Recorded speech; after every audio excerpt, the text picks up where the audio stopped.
event. So we're going to continue with this month, Mind Matters, inspired by the Joe Dispenza book, You Are the Placebo, and the article that was in the Science of Mind magazine. And we're continuing, and last week we did some really deep stuff, and I'm going to go there.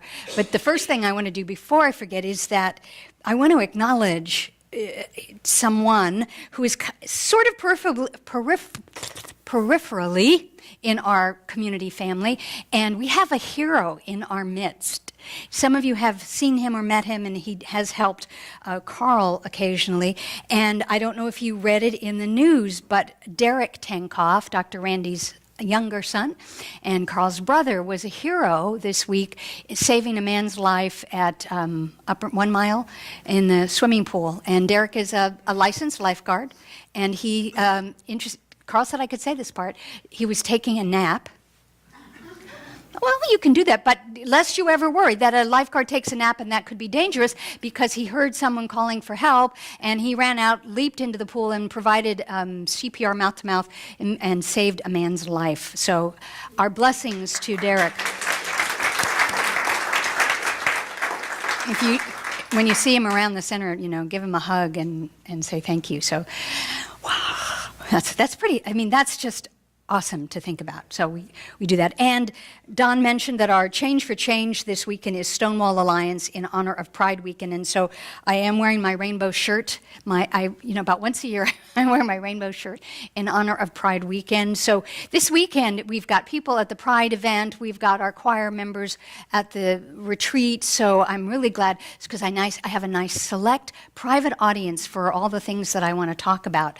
And before I forget that, I also want to remind you that tomorrow is August 25th, which, as you remember maybe from last year, is my national holiday of Appreciation Day.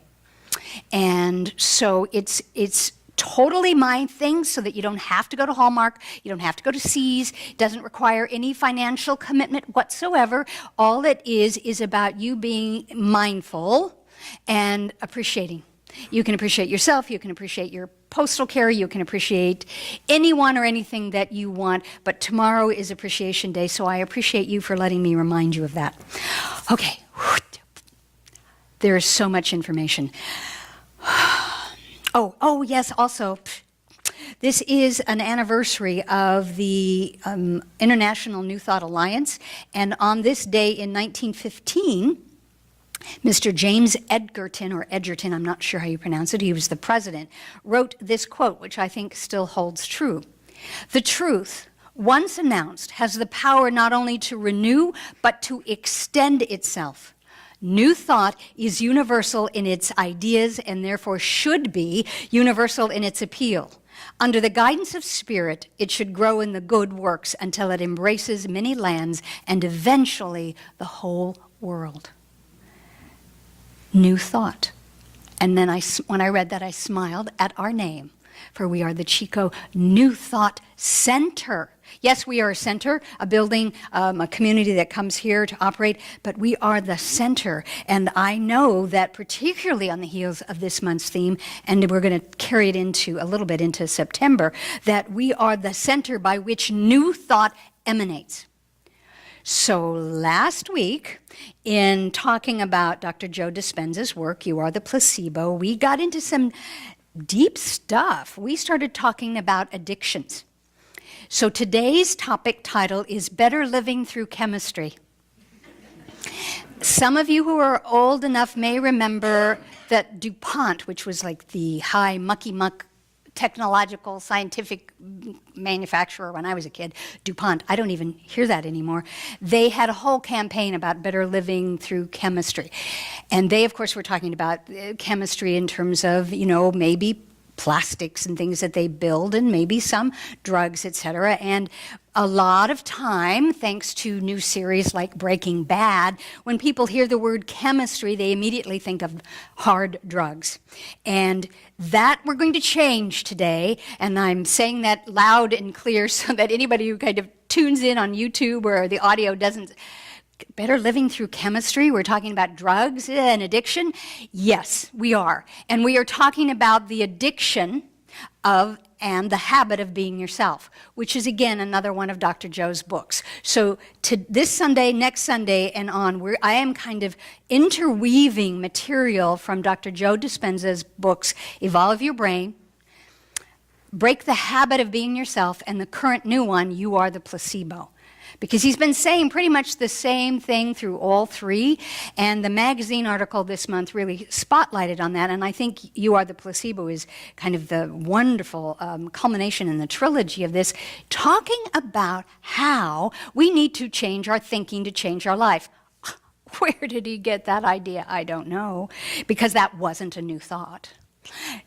It was the inspiration, the grand idea, the one thought, the greater mind of God and Dr. Ernest Holmes that has inspired many teachers, writers, authors, metaphysical and motivational speakers about changing your thinking to change your life. Well, Dr. Joe Dispenza, having somewhat of a medical and clinical background in addition to, I think, metaphysical inclinations, talks about how we chemically need to change our thinking as well, and that we have been and are addicted to our thoughts and our habits and our beliefs and our systems. And it is that we need to break in order to shift. And we're all addicted. We talked about that last week after everybody took a breath. And I'm not busting anyone here, but we all have addictions. Some of our addictions are our story, the story we tell about who we are and where we came from. Some of our addictions are addictions that are actually positive, that actually serve us or we enjoy, but we really are somewhat addicted to it. And if we just take the idea of addicted, meaning that we feel that we have to or that we choose to, it's a repetitive thing. Not addictive necessarily in a dangerous way, but it's a repetitive desire that chemically and emotionally and intellectually we sustain. And I bet all of us can think of some of those addictions that we have. And it does not mean that there's hard drugs or gambling or alcohol or any of the other things that people attach to the idea of addiction, but the addiction of coming here on a Sunday. Not a bad addiction. In fact, I hope to foster that in some small way. And at the same time, I also know that my goal is to serve you, teach you, motivate you, inspire you, role model for and with you ways that you don't even have to come to a center to do this work, because you are the center. You are the new thought center wherever you go. So it's not geographically bound to the Chico New Thought Center, and yet now I am beginning to understand why so many of us like to populate centers or churches or clubs and social groups, is because we come there out of an addiction that it feels good. We come to perhaps heal other addictions that don't feel so good, so we come to a center with like-minded people by which we want to shift our thinking, move past the way and the habit of being ourselves, and identify the new. Most of the people who either found their way to a New Thought Center or are here or choose to stay is because we were looking for change. Yes, we come here for the social aspect. That's why we like having the social hour. We come here for the music, because when we hear a beautiful song like that, it inspires us. Music is one of the key things that just opens all the chakras, the hearts, the minds. So we come here for that. And we come here to learn something, to change our thinking, to perhaps break the habit of being ourselves, the way we know ourselves, and identify an opportunity to change that, learn tools that change that. So a couple of nights after last Sunday, because the talk was so deep, I had, in the middle of the night, epiphany, aha, and I did get up and I wrote some things down, and fortunately, unlike some of those that you get up and you write down and you go, what the heck was I thinking? I felt that there was merit in this, so I'm actually going to read what I wrote because it's still new. It's organically new to me because it came through me, and so I'm just now owning it. It's not by rote. So here it was. We crave and physically require the highs and lows. And if we cannot, we crave and physically need and require the highs. in life. By that I mean the joyous things, the fun things, the celebrations, the parties. We want the good things, the things that make us smile and feel good. We crave those. And what can happen is that if we don't have those, we tap into the files that are already very much wired in our brain, and we go for the lows. We go for the drama, we go for the story, we go for the pathos, we go for that because we're wired to do that. Everything needs to be either a drama or a celebration. We get used to that modality, and so we crave that and create more of either the drama, the lows, or the highs. We are then really wired to make this play out. So what I got was that it's important to meditate, not just to change the wiring of your brain that allows you to do this, but to give us the space and time that we allocate to meditation, give us the space and time to ease into and get used to what is balance, and dare I say, what is normal. Now, normal is a word I use very carefully in my world because my world is not typically normal, but normal. The normal for you. It's easy to do this because, a big change. It's not easy to do this. I'm sorry. I'm just so excited. It's still so new. It's not easy to do this kind of change because a big change and commitment is required. I mean, we really want to change your habits and your thinking in your life. You know it's a big commitment. B, it's hard to do because others don't really want us to change that much, do they? If you really changed your thinking and your addictions in your life, it might really rock the boat of where you live, work, and play. And then we also are wired that we want to be accepted by the pack or the tribe.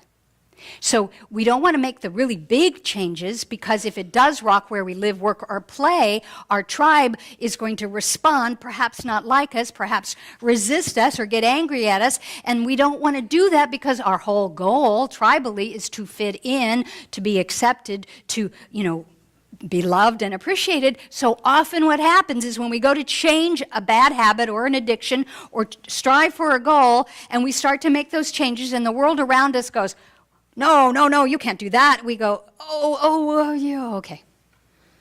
And we go back to the same wiring. Then, cut to Friday or Saturday night, whatever night it is, and I start reading more of the Joe Dispenza books. And he goes on to, echo everything I said in my nighttime. It's like, really, one mind. So he goes on to say, you will never think greater than your surroundings because our brain fires based on our environment, people, and things that we associate with most. Oh my.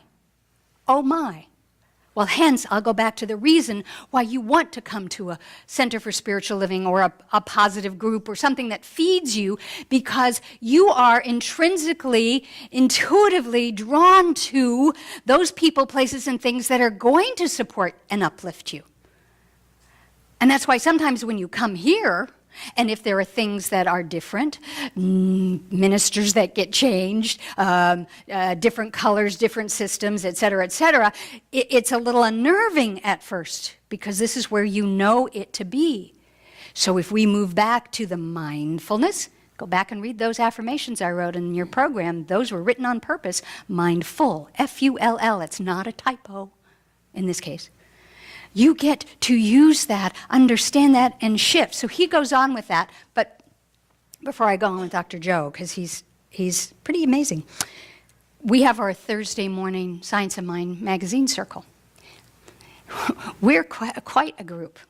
And anyone who comes and pops in goes, wow, wow, you guys talk about deep things. This is great. And I consider it to be I'm almost addicted to it, frankly, because there's something that takes place. We have anywhere from 10 to 14 people usually on a Thursday morning.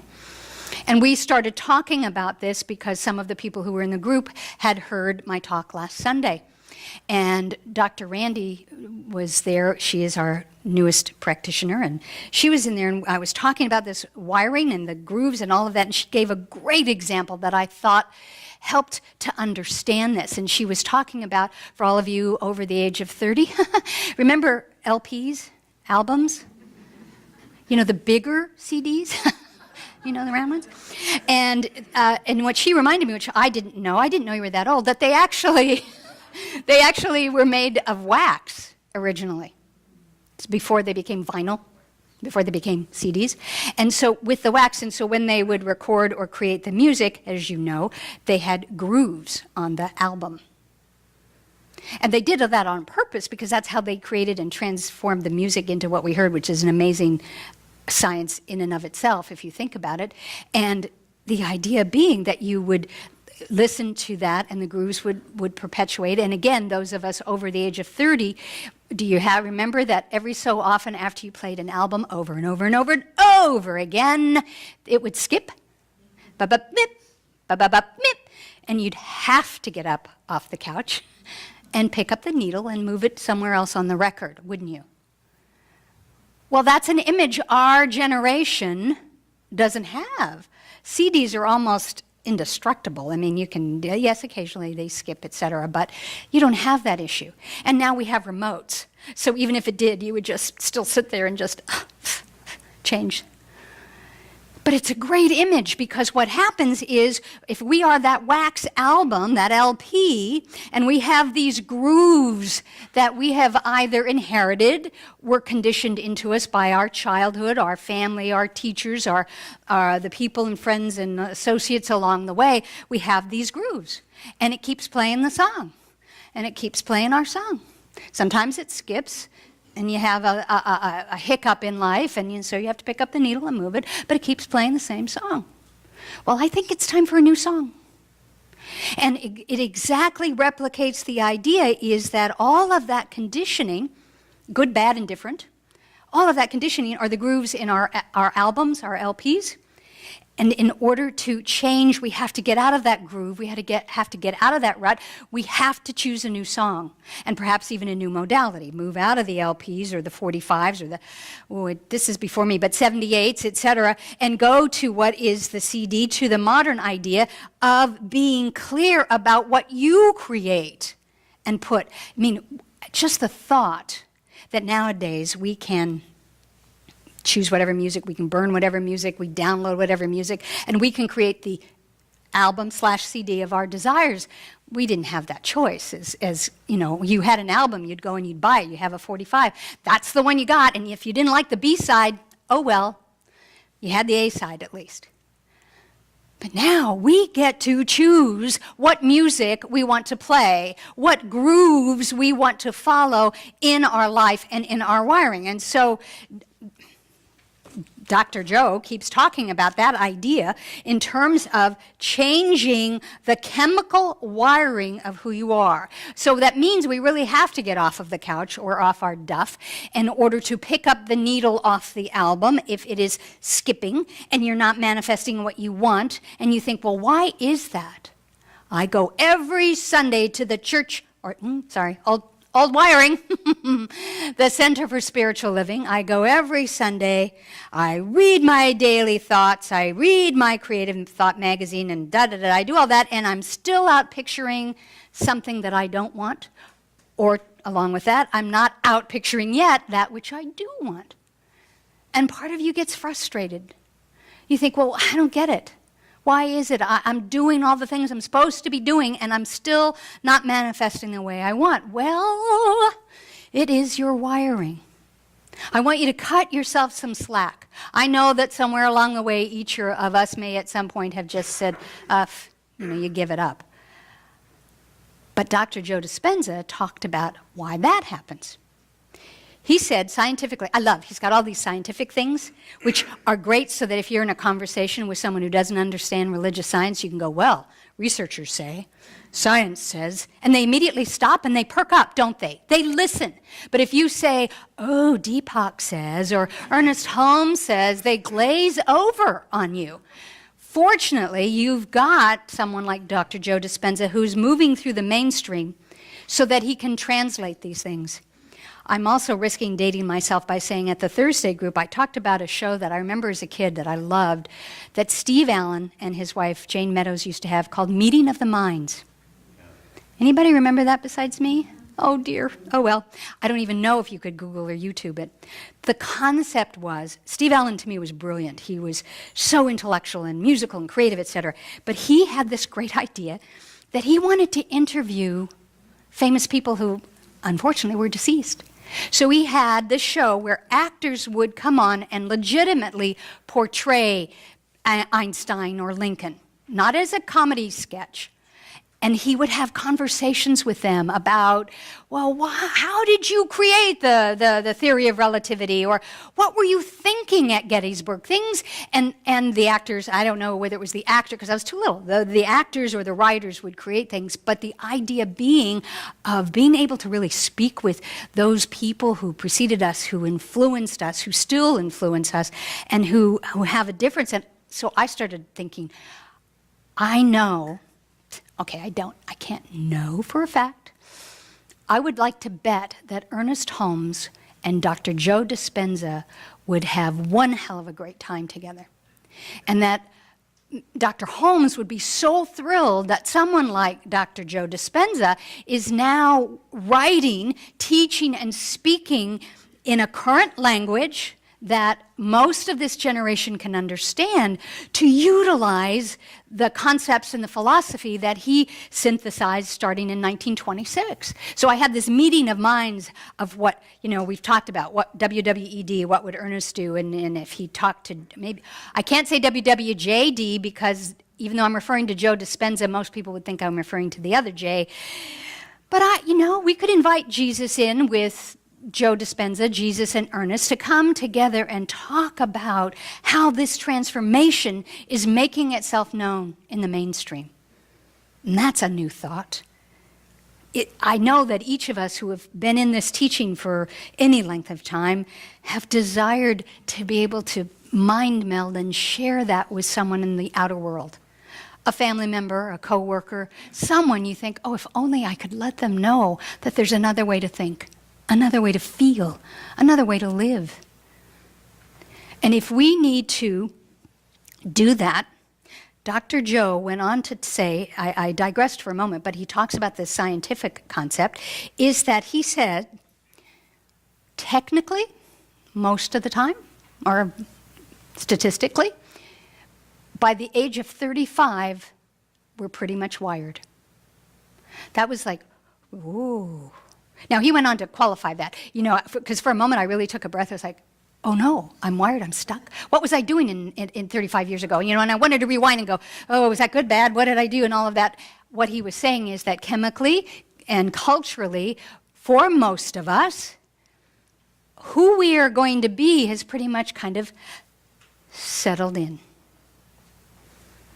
Wow, if that's the case, it really is incumbent for each of us to look at how we can rock that, shake that, take the needle off of that album that's playing a very, very old song and change it. Age 35. Now, that's good news and bad news because it's going to include all the wonderful things you had from 0 to 34 and a half, where you learned wonderful things, loving things, creative things. So it's got that in there, but it's also got some of the conditioning you may have attracted into your life along the way about your belief systems and your wiring. Your typicals, you can't fight City Hall. Whatever it is that you condition, those beliefs that you kind of have this by rote thing that you immediately think that that's the truth. Your prejudices. So if by the age 35 we've kind of somewhat impressed that into our being, no wonder it is difficult for us to try and really change our thinking, to change our life. Because what Dr. Joe says, and I know we've all experienced this, is we get this awakening, we get epiphany, we come to a center and we go, oh, I hear what she's saying. Yes, I've got to do something differently. Or you do a meditation and you realize, yes, I need to go to the gym. Or yes, I have to change my finances. Or yes, I want to, create the next great whatever. So you start to consciously change your thinking. You take home those affirmations that are in the program and you start reciting them. And you're reciting them, and this lasts for about maybe 24, 36, if you're lucky, 48 hours, 72. And you're feeling really good, and uplifted. And then something on the outside, usually, but not always, happens. Something minor. I'm not talking about big stuff. Something minor happens, and the little voices kind of wake up from their Oh my God, somebody's asleep at the wheel. Wait a minute. Change your thinking, change your life, go to the gym, get up a half hour earlier to meditate. Who are you, nuts? And the voices start, don't they? We call it monkey mind. The monkey mind or the committee starts picking on you, don't they? Oh, you really don't need to change. Oh, come on. Do you know how old you are? You really want to make that kind of a change now? Really? You don't have a college degree, you're retired, or whatever, all this stuff, your own story, by which you've been addicted to, even though 48 hours ago you were so convinced that you were going to change. Well, you are and you were, but what happens is you start to change and things start to ruffle. And the wiring that has been in your system goes, oh, no, that's not, no. Oh, no, that's not how it works. No, let me show you how it works. You can't do that. You're not enough. There isn't enough time, money, and the wiring starts. And because you are chemically wired to that thinking, you begin to feel that, don't you? The same way that you started to feel all happy and positive and affirmative, and you start hearing the negative voices and stuff starts happening, and you chemically shift, and then you don't feel so good. And then you don't feel like you have the energy to do it, or you feel like there isn't any merit in doing it in the first place, or you feel like, well, nobody's going to care out here, or they've already written the next great novel, so you start to physically, emotionally, feel that way. Well, what's happened with the wiring is that the feelings now start dictating to the brain. And when we feel that way, then the brain goes, oh, okay, we go back to that folder, that file, that groove, that record. All right, yeah, life is hard, life is tough, you're too old, you're too this, you're too that, forget it. And we go back to that, and then we're status quo. Same old, same old. Okay, and then we come here, and we get prodded again. And then we start this repetitive cycle. Now I want you to breathe, because this could be jarring information for you. I may be poking and prodding parts of your cerebellum and cerebral cortex and callosum, hippocampus. We are a campus town, so a hippocampus, I may be poking and prodding parts of you that you don't know what to do with. Take a breath. Kalyani sang about it, that unknown. You want to get to the breathing space by which you can get to a safe environment, which is what this is. This is a safe environment for you to come here with all of your old LPs and all of the grooves and ruts and skips on them and play them here and make the decision if you want to keep them, if you want to transfer them to CD, or you want to smash them, get rid of them, and write a new song. That's what Dr. Ernest Holmes' teaching and practice offer us. That's what Dr. Joe Dispenza's book and practice and tapes, etc., offer us. This is your gymnasium to do that, to rewire. I love the fact when I came here, oh my God, 6 years ago. I'm sorry, I just had that flash. 6 years ago, and it was Dr. Carolyn's rewirement. Remember? She called it rewirement instead of retirement. And at that time, because I didn't really know her very well, and I thought, oh, that's cute. I love play on words, rewirement. And I thought, does she really know what she created? She set that intention for herself and for all of us. This is about rewirement, not retirement. We are about that. You have been drawn inextricably here because of that intention that she set. And by the way, she's coming to speak in October. That intention that she set, and by the nature within you that says, I want to do my life differently.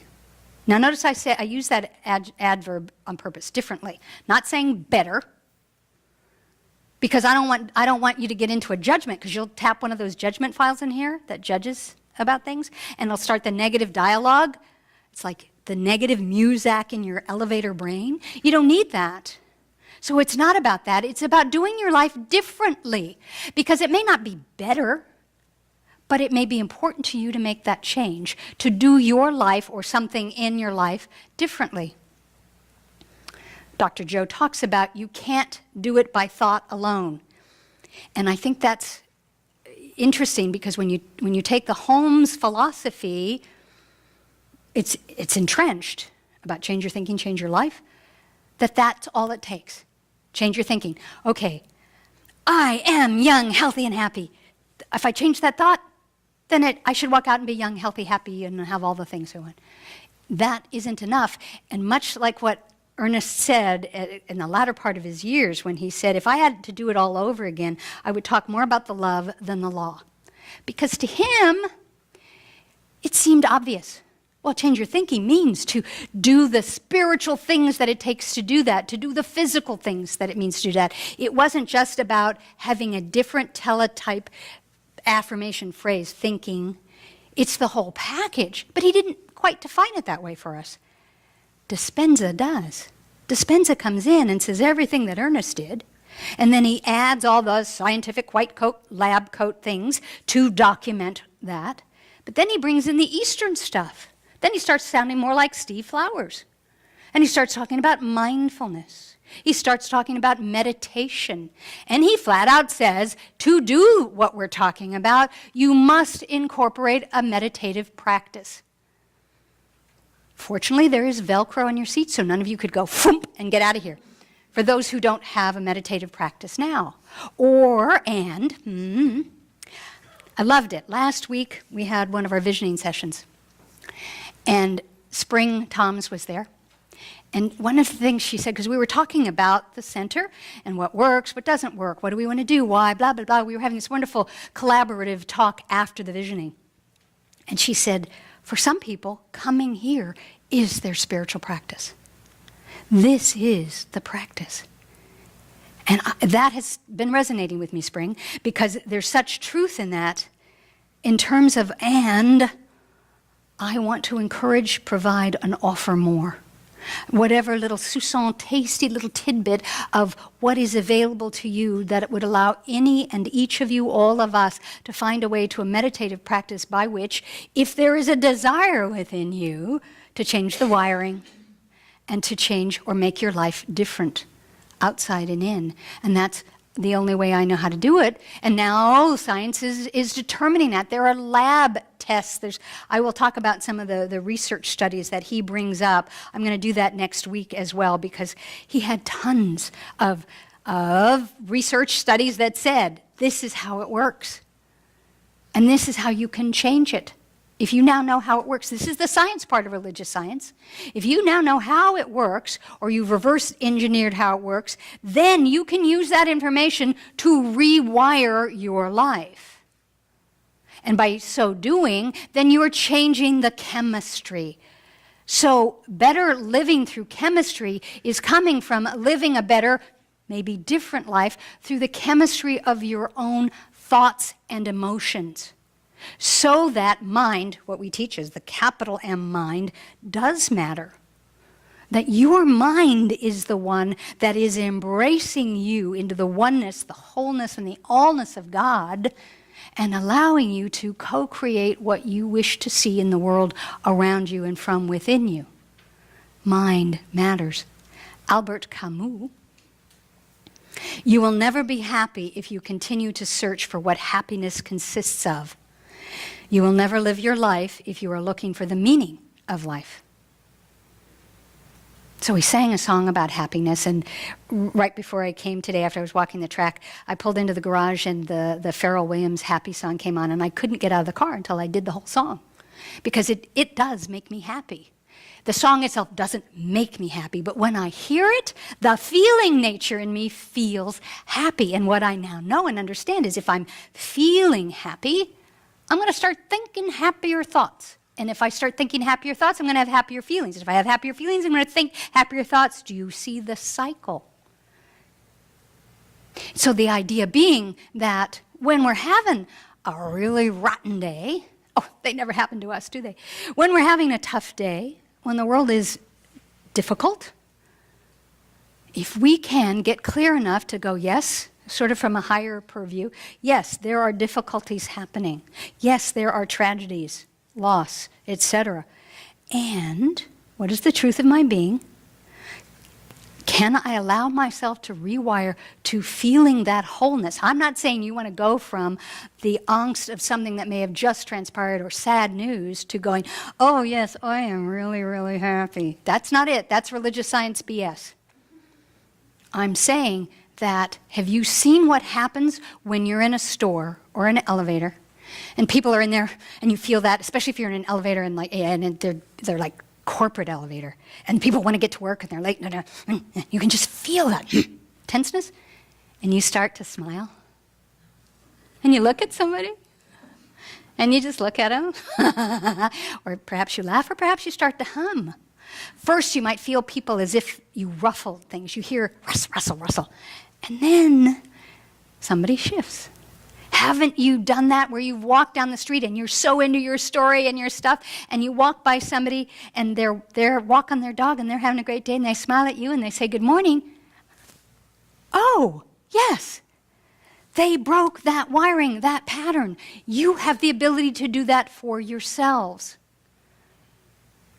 And it's going to take, if it took 35 years to get to a whatever state, I am affirming it ain't going to take another 35 years to get to the place where we may make these changes pretty much effortlessly, fully, spiritually, mindfully, gratefully, happily, getting to that idea and the experience. So, better living through chemistry, it's not an endorsement or anything else against chemicals.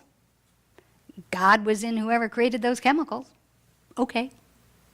I had to get to that state 2 weeks ago, and I went to the urgent care and got medicine, allopathic medicine for my allergic bug bites. You don't know how hard that was for me. I was suffering terribly, and the doctor says, well, I'm going to write you a prescription for the blah, blah, blah. And I went, no, organic, holistic, no. Because I have my wiring, my judgment, my response. And I got clear, and the little voice said, it's okay. Remember? God's in the medicine. You are here for a reason. Trust and allow. But that's not the commercial I'm going for. I'm talking about the chemistry of our own wiring, of the feeling nature of our being, so that our feelings, if we have to start on the outside and work our way in, then we need to, let's go back to the other J, act as if. Let's go back to the Bible. In the Bible, it says, act as if. So, if you're starting to go into the old patterns and the groove and the rut and the skip, or you're feeling a little down, you can stay there. Or you can start to feel differently, do whatever it works for you, if it means putting on the Pharrell Williams song, or if it means looking outside at nature and seeing daisies and sunflowers, or playing with your furry companion friend, whatever it is that you know will create a happy feeling for you, a feeling, do it. It's not goofy, it's not random. You want to trigger the happy file to go back up to the brain and go, oh, we're feeling happy today. Okay, well, here are the happy thoughts. Here are your goals. Here are the affirmations that you got at church on Sunday. Oh, look. And then you do that. And are we going to stumble and trip off of that? Yes. Something's going to happen. We're going to forget that. And we're going to snarky again. When you become mindful, and you will because you are cultivating that spiritual practice, aren't you? Yes? Yes, you are. You are. You're here. Right, Spring? You're here. This is part of your spiritual practice. We are your spiritual family. We are here to remind you, to coach you, to prod you, to comfort you, to commiserate with you. That's what we do. And then we stand in the truth of what we teach, what we believe. And then we're open at the top, as Ernest said, to listening, to learning and knowing from people like Joe Dispenza, to making the change. So from retirement, meaning we're stuck in the groove and it's playing the same old song, moving to rewirement that we are one with, and that our feelings match our thoughts match our feeling, that we're in congruence, so that the world out there outpictures what's in here. What we know, trust, think, feel, believe, and desire. That's better living through chemistry. Chemically changing who you are. through a spiritual practice and knowledge. That's it. You guys were here for the secret talk. You now have the information that everybody seeks as to what is the meaning of life. That's it. So what are we going to do? We're going to put the cherry on the top of that Advance Sunday, and we're going to meditate in a brief awareness as I take you into spiritual mind treatment. So please get clear, put stuff off your lap, take a breath. We're going to do it. We're going to practice it. Mm-hmm.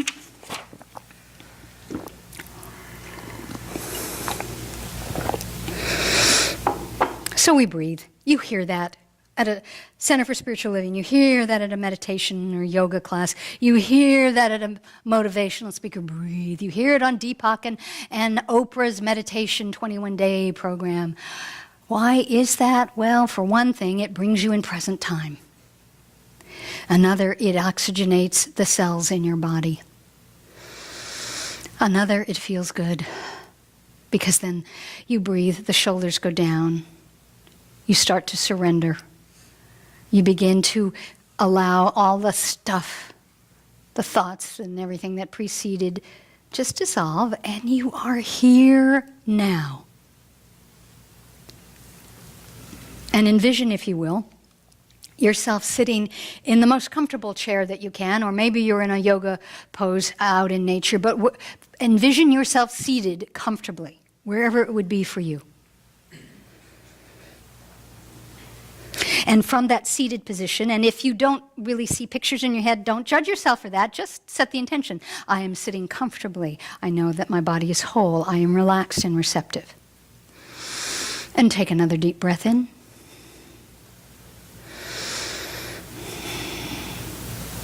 And begin to open up a new file. A new chapter, a new page, call it what you will, by which you are going to rewrite, rewire your chemistry. Today, you don't have to know what that means. You don't have to, and I encourage you not to actually list it. Don't start filling in the goals of what you want to change or what you want to see differently. No, not yet, not today. Today, it's more about hanging out in that divine uncertainty, in the unknown, which most of us go running and screaming from, hanging out in the unknown called now, in a brief meditative practice together. So breathe.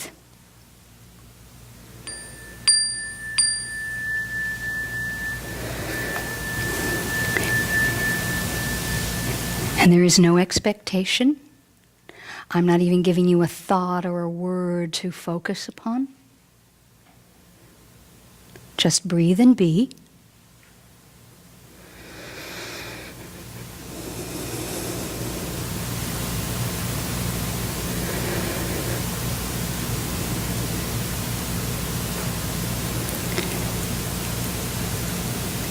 And if you're one of the ones like me, when the voices start going, well, what are we going to do next? How long is this going to last?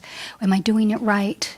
Just smile, literally smile. Your eyes are still closed. Smile at how perfectly wired you've been.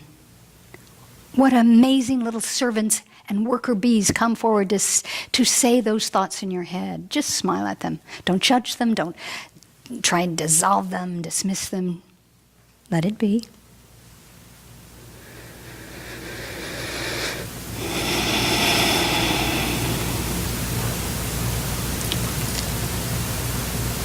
And then take another moment to be in this breath, in this moment, purely of and for itself.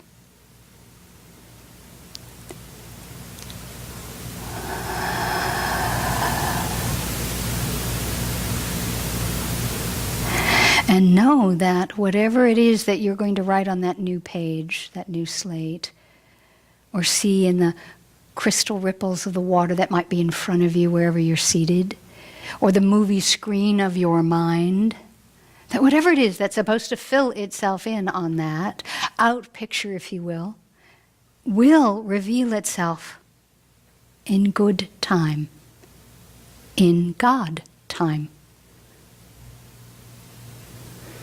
Your job right now is to breathe it in and know that an intention is being set, that there is a safe invitation to do this work and this practice together. That even when you leave here and you go home and throughout the week between now and next Sunday, when you have your own version of a spiritual practice, that you have this today, this collective consciousness, as that foundation upon which to sit, stand, rest, and create. Breathe in again. And what I know and affirm for each of us, but I speak in first person so that you may echo it in your head. What I know is that I am one with that, all of life. That there really is a power greater in the universe. And now that I am aware of it, I can use it because I am one with it. And that whatever it is that I need to fulfill my desires, to create my world, to rewire my chemistry, I have everything it takes to do that. And I have the tools and a spiritual family who will remind me, coach me, guide me, lead me on, light the way. And as I do that, I know that I am doing it for myself, but I'm making it possible for any other self to do it. So where there may need to be prayer or support or anything else, it's there. It will reveal itself and emerge because I know, I affirm, I trust, and I am rewired to feel this truth, to affirm this truth, and then to be it. That's really all it's about today. And isn't that enough? Yes. Aren't you enough? Yes. Do we have enough? Yes. So breathe in that truth. And even though that feels like good news, it's actually very balanced and calm. Because it's that knowing, I am enough. I have enough. God is enough. So let that saturate into every cell that you can think of. Breathe it in. Tuck that into the heart of your mind, capital M, and know that it's done. We have established this together. For where two or more are gathered, therefore so am I, and I am. So now I take all of this, the lesson, the meditation, the music, and I release it so that I may be open, present, receptive, and ready for the new. The new thought, the new feeling, the new. Thank you, Infinite Spirit. Thank you, Life. Thank you, thank you, thank you. I release this. I let it be. Please join me as we say together, and so it is, and so I am, and so we are. Amen.